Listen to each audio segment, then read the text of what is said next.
So we know that the natural exponential function is the function f of x equals e to the x. That's the natural exponential function, where e is that Euler's number, or that number that's like pi, it's an infinite decimal, or a decimal that doesn't have a pattern to it. And it's roughly 2.7. But have you ever thought about how do you define e? So what is e?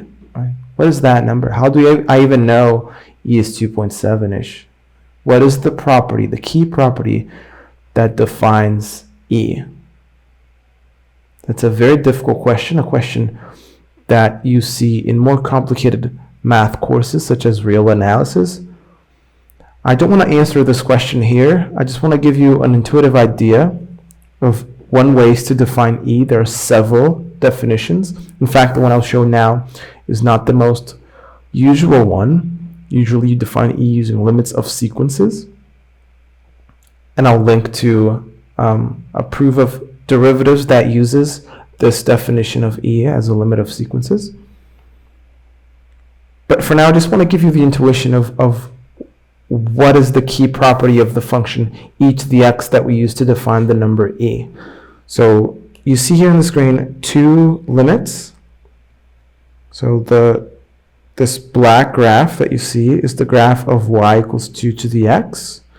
And if you were to calculate the slope of the tangent line of this to this function, so let me do it in black so you can see. So f prime of x for this function 2 to the x would be, so not of x, of 0, right? I'm looking the slope of the tangent line at x equals 0. That will be the limit when, say, h goes to 0 of f of h minus f of 0 over h. So that will be the limit when h goes to 0 of 2 to the h minus 2 to the 0th, which is 1 over h.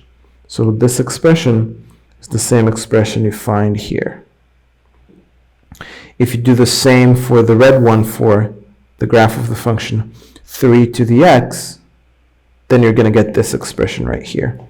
So one way to estimate those limits is to plug in values of h that are closer and closer to 0. This is what this table does. And you'll see that even though you can't quite see exactly what the limit is, you see that for the function 2 to the x, these values get closer and closer to a 0.693-ish, which is less than 1. That's the most important thing that I want to note about this. This is less than 1.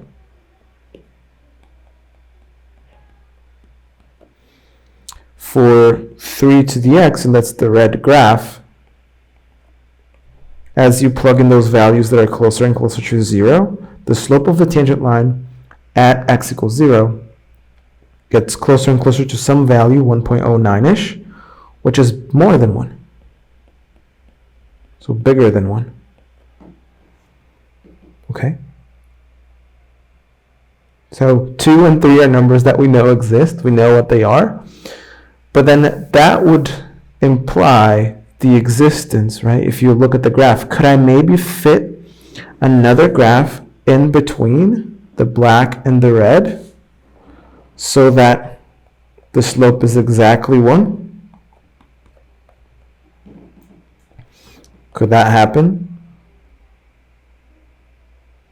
The answer is yes, and the answer for that is E. Right? I'm saying, imagine I wanted to do another function y equals 4 to the x. That would be even bigger. The slope at x equals 0 would be even bigger than the slope of 3 to the x on the same point. If I were to make 1 to the x, that would be even smaller. 1 doesn't work, right? Because 1 is constant. But you get my point. If it were 1.5 to the x, then the slope would be even smaller than 0.69. So what I'm trying to do is fit some green graph in between so that the slope of the tangent line here is between these two slopes. Less than this, more than this, and more. I want it to be precisely equal to 1. So that is how I pick the number E. The number E is the number that makes this function, the exponential with base e, to have slope equal to 1 at the point x equals 0. I know this may be a confusing definition, so maybe you can slip that aside. Like I said, I'll link to another definition and a proof that the slope is that when you define it in the other way. But this is a graph that explains what I'm trying to say, that the slope of the e to the x at x equals 0 will be exactly, the tangent line will be having a slope exactly 1. So this is going to be our definition of the number e. The number e is the one number that satisfies this limit equals to 1. This is how we define the number e. It's the one number for which this limit equals 1. Okay? And how we define the natural logarithm is using this definition of e. With that in mind, though, this is one of the many, like I said, equivalent definitions of the number e. And what I'll say is, I'll say that we prove that we use this definition of the number e to then prove other properties. And one of the properties, this first one, was that the number e had slope 1 as 0. How do we find the slope of the number e anywhere else? This is, like I said, another key property of the number e, of the exponential function with base e. It shows that the derivative of e to the x is itself. Okay? This is one of the very few functions that satisfies that. The constant 0 function also satisfies that. The derivative of 0 also equals to 0. The only other function that satisfies that is e to the x, or some combination of it, some linear multiple of it. So how do we prove that? We use the previous defining property of the number e. So let me show you a proof. So the derivative of e to the x will be the limit when h goes to 0 of e to the x plus h, right? That's f of x plus h minus e to the x over h. So that's the limit when h goes to 0. If I pull out the power, right, use the power properties of exponents, sum property. When I multiply powers of the same base, I add the powers, so I end up with this. So I might as well do the opposite, and then factor out an x from the top. And then the limit is with regards to h. So x is a constant in terms of h, right? When I change values of h, I don't change values of x. So when I plug in h values, this doesn't change. This means this is a constant with respect to h, so I can pull it out of the limit. And now this is like I said, the defining property of e. This is e to the x times the slope of the tangent to the tangent line, I'll say,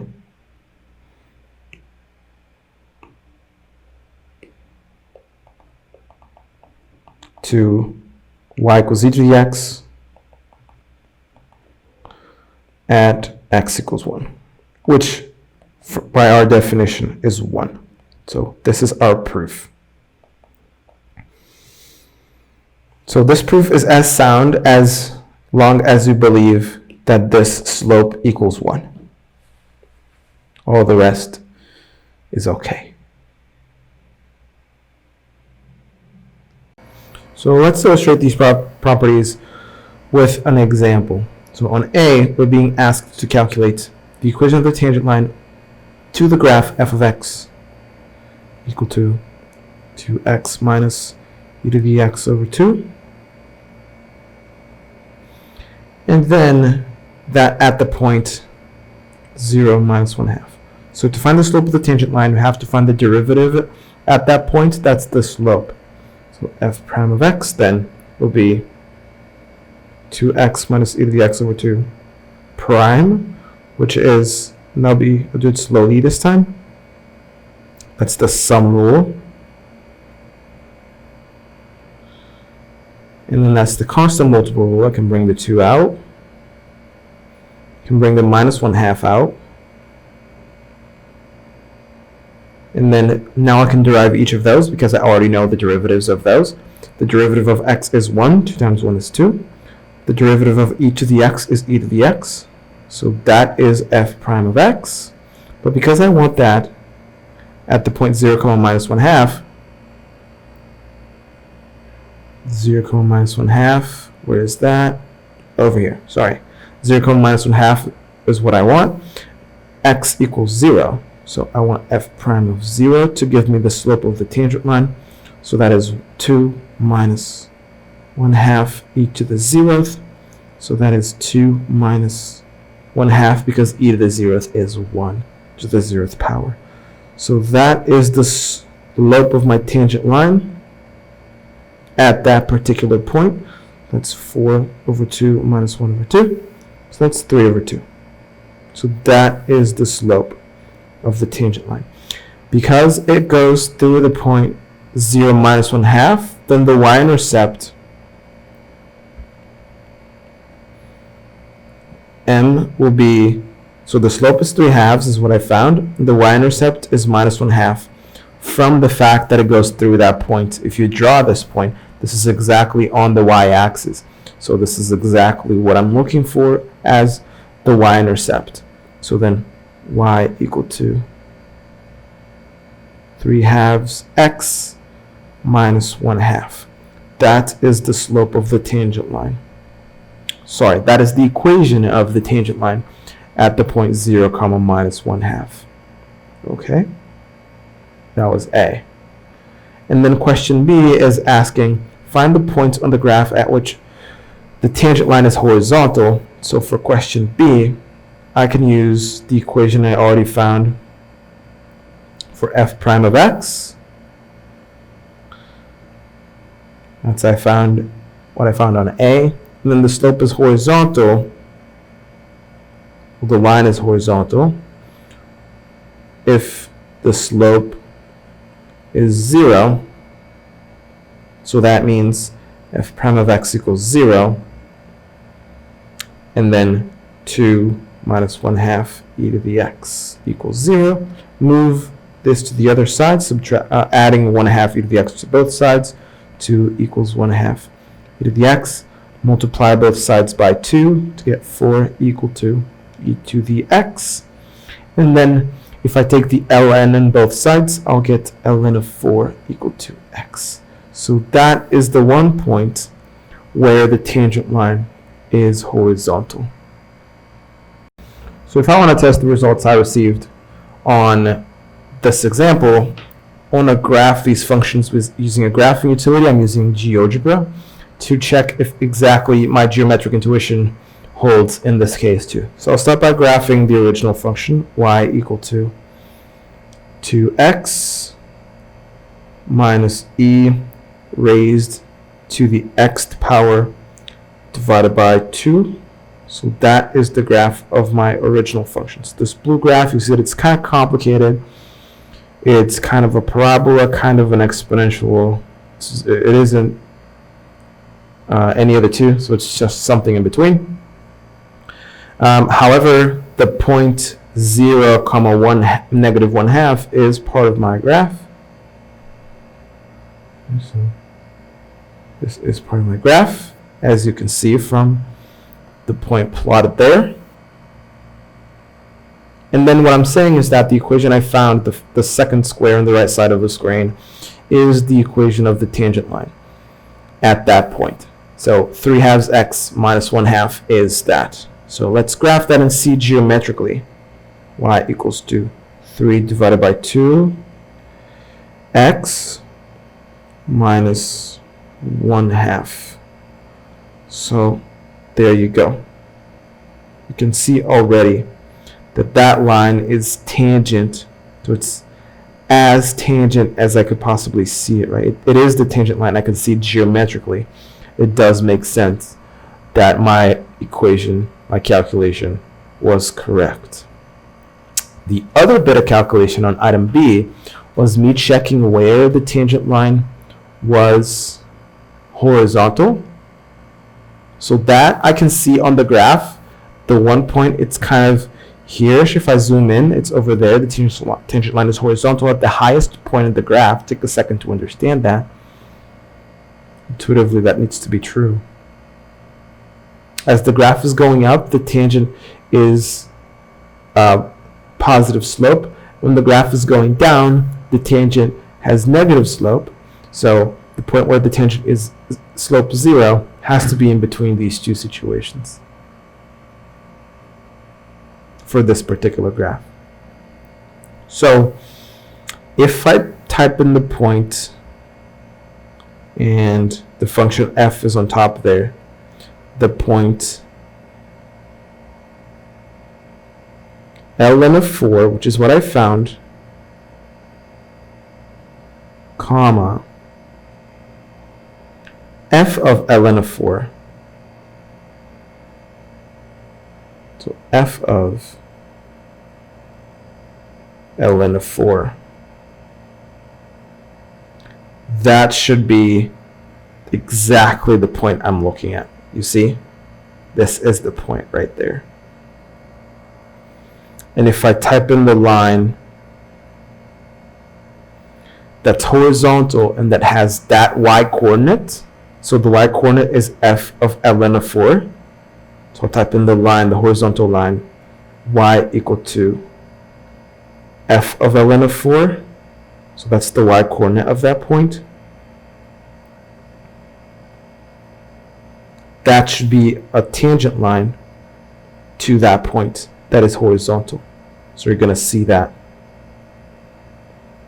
And there you go. That's the horizontal line touching exactly at point B, which is the point, as you can see on the screen, that has x coordinate ln of 4, which is based on the calculation I did on the right side.